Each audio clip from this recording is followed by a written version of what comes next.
नमस्कार फ्रेंड, मैं hobby YouTube ಚಾನಲ್ಗೆ ತಮಗೆಲ್ಲರಿಗೂ ಸ್ವಾಗತ. ಇವತ್ತು ನನಗೆ ಭಾಳ ಖುಷಿ ಆಗ್ತಾ ಇದೆ, ಏಕೆಂದರೆ ನಾನು ಈ ಕಾರು ತಗೊಂಡು 2.5 ವರ್ಷ ಆಯಿತು. ಒಂದೇ ಸಲನೂ ನಾನು ಡ್ರೈವ್ ಮಾಡಿ ನಮ್ಮ ಊರಿಗೆ ಹೋಗಿಲ್ಲ. ಇವತ್ತು ನಾನೇ ಖುದ್ದಾಗಿ ಡ್ರೈವ್ ಮಾಡಿ ಹೋಗ್ತಾ ಇದ್ದೇನೆ. ನನ್ನ ಜೊತೆ ನನ್ನ ಫ್ರೆಂಡ್ ಆದ ವಿವೇಕ್ನು ಇದ್ದಾನೆ. ಅವನು ಡ್ರೈವ್ ಮಾಡೋದಿಲ್ಲ. ನನ್ನ ಫ್ರೆಂಡ್ ಆದ ವಿವೇಕ್ ಅಷ್ಟೇ ಇದ್ದಾನೆ, ಮತ್ತೆ ಯಾರು ಕೂಡ ಇಲ್ಲ.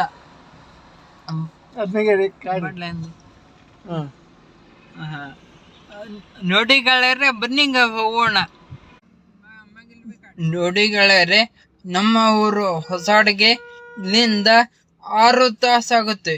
ಅದಕ್ಕೆ ನಾನು ಸ್ವಲ್ಪ ವಿಡಿಯೋ ಮಾಡಿ ಹಾಕ್ತೇನೆ.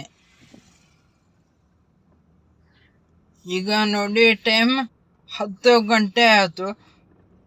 ನೋಡೋಣ ನಮ್ಮ ಊರಿಗೆ ಎಷ್ಟು ಗಂಟೆಗೆ ಹೋಗಿ ಮುಟ್ಟುತ್ತೇನೆ ಅಂತ ನೋಡೋಣ.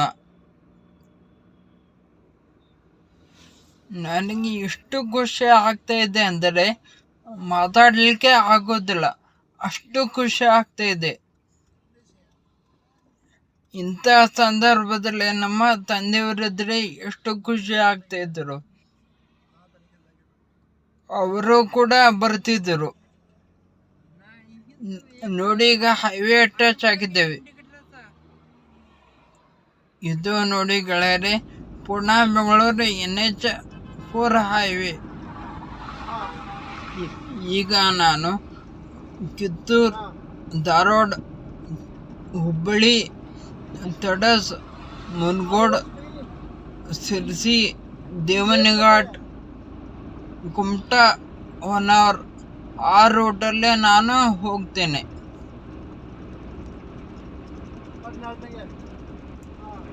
ಒಬ್ಬನೇ ಅಷ್ಟು ದೂರ ಡ್ರೈವಿಂಗ್ ಮಾಡೋಕ್ಕೆ ಧೈರ್ಯ ಬೇಕು ಮತ್ತು ಪೇಷನ್ಸ್ ಬೇಕು.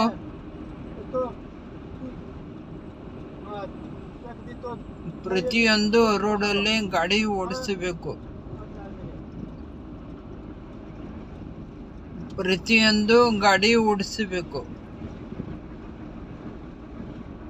ಮತ್ತು ಗಾಡಿ ಏನಾದರೂ ಆದರೆ ಗಾಡಿ ಸಾಧ್ಯವಾದಷ್ಟು ಡ್ರೈವ್ ಮಾಡಿ ಬರಬೇಕು.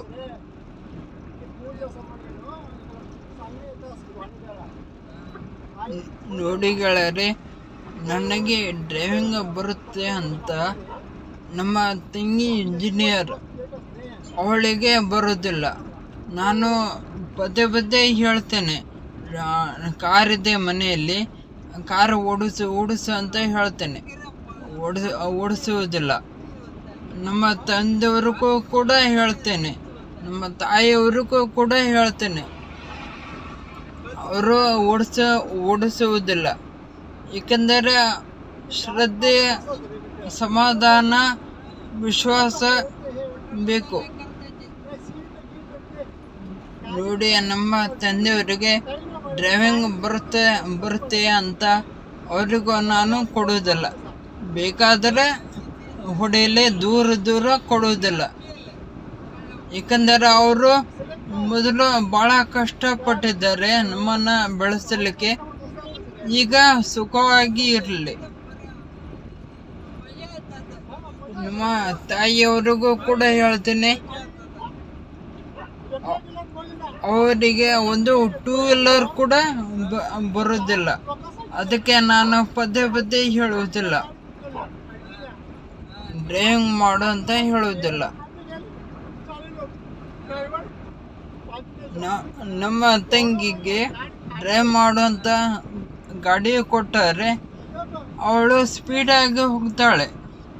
ಆಮೇಲೆ ಹಣ ಬ್ರೇಕ್ ಎಲ್ಲಿದೆ ಅಂತ ಕೇಳುತ್ತಾಳೆ. ಅದಕ್ಕೆ ಸವಾಸನೆ ಬೇಡ ಅಂತ ಹೇಳುವುದಿಲ್ಲ. ಈಗ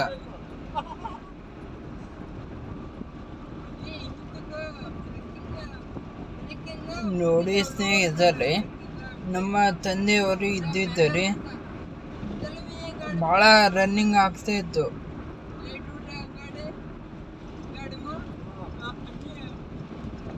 ಅಲ್ಲಿ ಹೋಗೋದು ಇಲ್ಲಿ ಹೋಗೋದು ಅಂತ ಭಾಳ ರನ್ನಿಂಗ್ ಆಗ್ತಾಯಿತ್ತು.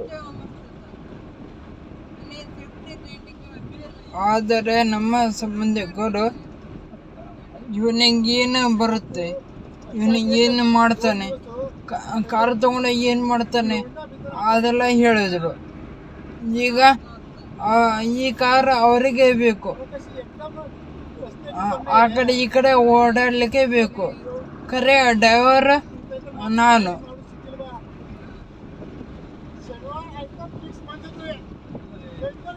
ಆದರೆ ದೇವರು ಕೊಡ್ತಾನೆ, ಅವಕಾಶನೂ ಕೊಡ್ತಾನೆ, ಮತ್ತೆ ಕಸ್ಕೊಳ್ತಾನೆ. ನಾವೇನು ಮಾಡ್ತೀವಿ, ಅವಕಾಶ ಕೊಟ್ಟೋದನ್ನು ಸರಿಯಾಗಿ ಬಳಸೋದಿಲ್ಲ. ಅಲ್ಲಿ ಹೋಗೋದು, ಇಲ್ಲಿ ಹೋಗೋದು, ಆ ದೇವ್ರಿಗೆ ಹೋಗೋದು, ಈ ದೇವ್ರಿಗೆ ಹೋಗೋದು, ಆ ಮುಜ್ಜು ಮಾಡೋದು, ಉಪನಯನ ಮಾಡೋದು, ಅದೇ ಆಯಿತು. ಅದರಲ್ಲಿ ನಮ್ಮ ಜೀವನ ಕಳೆದು ಹೋಗುತ್ತೆ.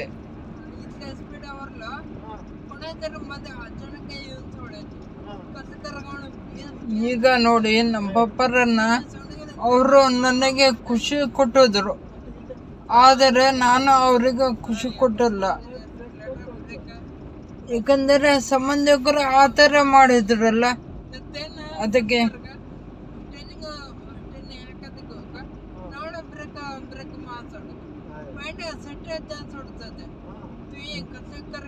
ನೋಡಿ ಸ್ನೇಹಿತರೆ, ಡಾಕ್ಟರ್, ಇಂಜಿನಿಯರ್ ಎಲ್ಲರೂ ಆಗ್ತಾರೆ, ಆದರೆ ಲಾಂಗ್ ಡ್ರೈವ್ ಮಾಡಲಿಕ್ಕೆ ಯಾರ ಕಡೆನೂ ಆಗುತ್ತಿಲ್ಲ.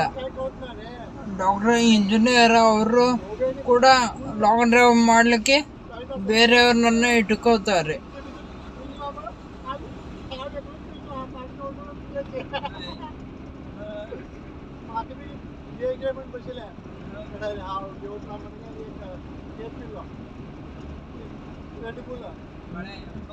ನೋಡಿ ಸ್ನೇಹಿತರೆ, ಕಷ್ಟಪಟ್ಟು ಬಿಸಿಲಿನಲ್ಲಿ ಓಡಾಡಿ ಗಾಡಿ ಕೊಡಿಸಿದವರು ಅವರು ಇಲ್ಲ.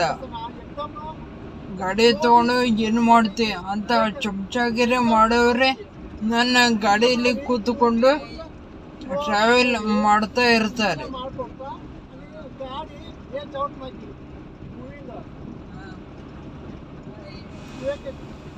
ಒಬ್ಬೊಬ್ಬರು ಮನುಷ್ಯರು ಹೇಗಂದರೆ, ಕಷ್ಟ ಬಂದರೆ ಮಾತ್ರ ದೇವರ ಗುಡಿಗೆ ಹೋಗಿ ಪೂಜೆ ಮಾಡುವುದು, ಹರಕೆ ಕೊಡುವುದು, ಯತಿ ಯಜ್ಞ ಅವೆಲ್ಲ ಮಾಡುವುದು, ಹೋಮ ಮಾಡುವುದು,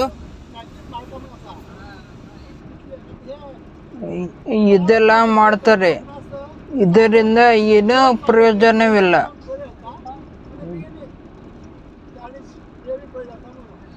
ಮೊದಲು ಮನುಷ್ಯನಾಗಿರಬೇಕು, ಅದೇ ದೇವರ ದೊಡ್ಡ ಪೂಜೆ. ಮನಸ್ಸಿನಲ್ಲಿ ಬೇರೆಯವರ ಹಾಳಾಗಲಿ, ನಾನೊಬ್ಬನೇ ಚೆನ್ನಾಗಿದ್ದರೆ ಸಾಕು, ಅದೆಲ್ಲ ಇದ್ದರೆ ದೇವರು ಕೂಡ ಮೆಚ್ಚುವುದಿಲ್ಲ. ಅವರು ಎಷ್ಟೇ ಭಕ್ತಿಯಿಂದ ಪೂಜೆ ಮಾಡಿದರೂ ದೇವರಿಗೆ ತಲುಪುವುದಿಲ್ಲ.